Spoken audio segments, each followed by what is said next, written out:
we are talking right now to Jerry Colangelo, the godfather of USA basketball, the godfather of pretty much everything around here. He's joining us on the Arizona Sports Line.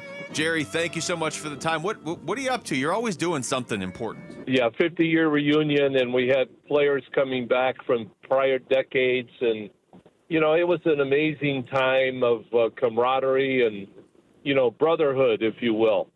And so coaches and players, and it was a great time. And then we saw the game last night. The new team representing USA basketball in the Olympics this year, they played Canada. And, on paper, I'm telling you, they're going to be very, very strong. I mean, they're so deep, it's crazy. But they have some work to do in terms of preparation. And it was good to be back in the old facility again, too. Jerry, when you look back on half a century of USA basketball right now, what do you think of first when you think of that? Well, I have a lot of thoughts. Number one, when I was asked to take on the responsibility, there was only one way to go, and that was up, because we needed to really get a new thing going and change a culture and bring in players who were going to be committed. Because after the debacle, in Greece in 2004, I was asked in 2005 by then Commissioner David Stern to take over USA basketball, and I chose it and wanted the challenge. I mean, I was around, available, and cared enough about the game and where we stood in the world, and so embarked on the next 4 Olympics. And it was a great opportunity for me to not wind down, but kind of finish in a very strong sense in terms of basketball career. And, of course, I stepped down after the 21 Olympics in Tokyo, and Grant Hill took my position, my job, and he's going to do a great job. They don't come much better than Grant Hill in every regard.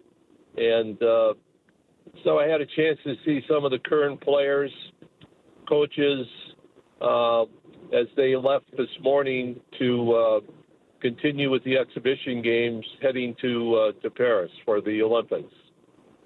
We're talking to Jerry Colangelo. Jerry, you've seen a lot of young players come through this program and kind of grow up as basketball players. And like a guy like Devin Booker, why is this team so impactful on a player's just development, both as a person and a player? Well, because in order to play on USA basketball's roster today, it has to be more about team than it is individually. And you have to be able to sacrifice. And, watching last night's game, there were certain observations I'll make to you. There were the outstanding players. The depth is incredible. Booker was in the starting lineup to go along with, LeBron and Curry, Embiid. Embiid needs to get himself in shape. That's going to be important. I think he's still injured. Anthony Davis came in at the center position and was and put some big numbers on board. But no one's going to have great big scoring nights when you're playing a 40-minute game rather than 48 minutes. And the bench is going to be used, and rightfully so, because you can go 10, 11 deep and you're not going to miss a beat. That's how strong I think they are. Jerry, do you think this is the strongest version of Team USA that you have seen in the last 20 years? Well, potentially it is, and let's find out how it goes. I found out in 2006 when we were just getting started in the World Games where we lost the game to Greece. We could have played them 100 times and beaten them 99. But that one particular game, the stars were aligned for Greece. They hit all their threes. We turned the ball over. We missed free throws. and in a 40-minute game, we couldn't get over the hump. But we learned from that. Under Coach K, we didn't lose a game for the next 3 Olympics. That included all the exhibitions and all the competitions in the tournament itself. So, sometimes you have to lose in order to really win. And I'd like to see this team really do everything it's potentially capable of doing. And if they do, they're going to be talked about as alongside the Dream Team back in '92. We're talking to Jerry Colangelo. Jerry, I did want to ask you a Suns question. With when you have a team that is as top heavy as the Suns are, with Devin Booker and Kevin Durant, 2 Olympians, right? Why is that such a challenge at the NBA level to win a title now? Well, it's a different game. It's too simplistic to think that if you could do well in one venue, that it's going to be the same in another venue. You're playing 3 or 4 games a week in the NBA. There's a lot of injuries.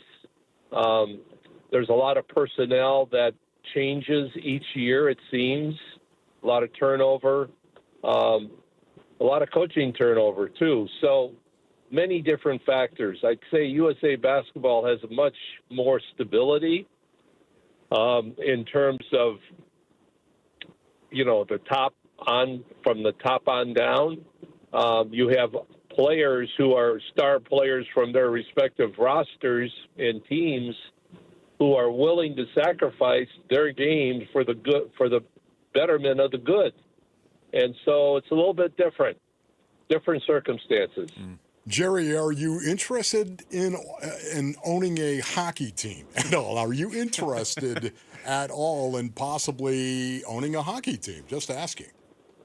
I don't think so. I think at my age, it's time for some other young guy to come along who has the means and the great interest in the sport. I was not a hockey guy. I was a basketball, baseball guy. And, the history that the Winnipeg Jets came to Arizona through the efforts of a few people, including myself. Well, Jerry, if you happen to know any hockey guys that meet your standard, feel free to send them our way because we could use one. I want to ask you one more Suns question. Just your impressions of Mike Budenholzer. He seems to have a really good reputation around the league with players. But what do you think of Mike Budenholzer? I think I'm very high on him. I think he's a very, very good coach. He comes highly recommended from a lot of people that I trust and are, close to me. I thought he did an outstanding job in Milwaukee.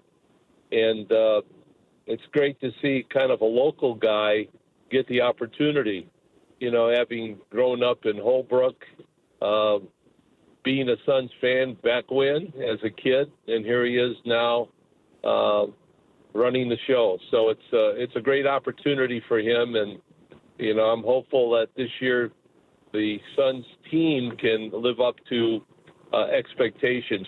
Durant did not play last night. He is not 100%. I guess he worked out a little bit at practice, but not real hard. So, there's some sensitivities with injuries, especially when they might happen during an Olympic effort. And hopefully, God willing, there won't be anything like that happens. We need a healthy Suns team coming out of the gate in order to achieve what they hope they can achieve. Absolutely. Jerry, thank you so much for the enjoy time, as Carmel, always. my brother. All right, you guys take care. Thank you, Jerry. Bye-bye. That's Jerry Colangelo joining us right there on the Arizona Sports Line. Man, it's always good to talk to Jerry Colangelo. Fantastic. Just listen to that guy break down basketball. You're like, oh, okay. Squared away, dude. It all makes sense. Thanks for watching Wolf and Luke. Tap to see more and click the button in the middle to subscribe to Arizona Sports.